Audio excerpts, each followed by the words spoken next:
Although I've yet to make chicken exactly the same way twice, these are some of my favorite ingredients to add into my chicken dishes. I start things off by cutting 3 limes in half. I will use these later when I clean the chicken.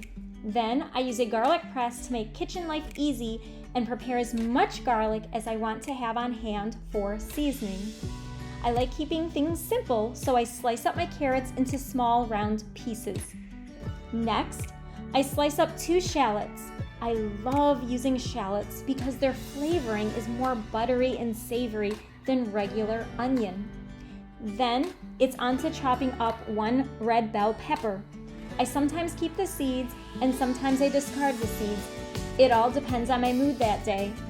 To make sure that my chicken is going to be nice and juicy, I chop up 1 tomato, and there you have it. All the ingredients are prepared. Now to prepare the chicken. I fill up a teapot with water and put it on the stove to boil.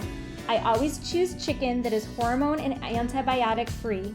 To begin the cleaning process, I squeeze the lime juice onto and pour salt over the chicken and rub it together. While waiting for the water to boil, I saute the veggies I've prepared. When the water boils, I pour it over the chicken to cover it and leave it for about 5 minutes. After the chicken has bathed for 5 minutes, I begin cooking it in the skillet.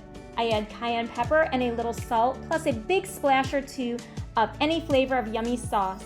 I add in the tomatoes and veggies and let everything stew until it is nice and juicy and tender. That's it! You can recreate this with any cut of chicken and serve